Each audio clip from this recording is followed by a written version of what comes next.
Welcome to my channel Pallavi digital arts. చిన్నారులకు గుండె గాయం. ఒకప్పుడు ఒక చిన్న గ్రామంలో ఆజయ్ అనే చిన్న బాలుడు ఉండేవాడు. అతనికి చాలా మంచిగా ఉండే అలవాటు ఉండేది, కానీ ఎప్పుడూ కోపంగా ఉండేవాడు. ఎవరైనా అతనితో మాట్లాడితే అతను వెంటనే కోపంతో మాట్లాడేవాడు. ఒకరోజు ఆజయ్ తండ్రి అతనికి ఒక సూచన ఇచ్చాడు. నా బాబూ, ప్రతిసారి కోపం వస్తే మనం కరిగిపోతున్నాం అనుకో.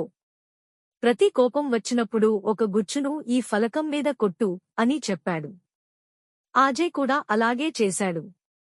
మొదట్లో ప్రతిరోజూ పలు గుచ్చులు పడ్డాయి. కాని కొద్ది రోజులకు ఆజయ్ తన కోపాన్ని నియంత్రించడం మొదలుపెట్టాడు. కొన్ని రోజులకు అతను ఒక్క గుచ్చు కూడా కొట్టలేదు. తండ్రి ఆనందంగా చెప్పాడు, బావుంది నా బాబూ.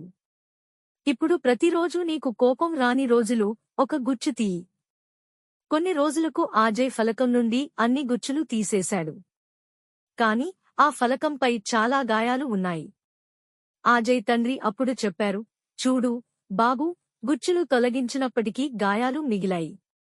అలాగే మనం ఎవరైనా వ్యక్తితో కోపంగా మాట్లాడినప్పుడు అది వారి మనసులో గాయం చేస్తుంది. మనం ఏమి చేసినా ఆ గాయాలు పూర్తిగా మాయమవ్వవు.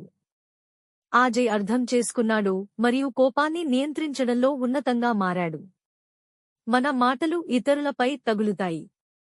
అందుకే ఎల్లప్పుడూ ఇతరులతో మర్యాదగా మాట్లాడడం మంచిది. Thank you for watching. Please like, share and subscribe.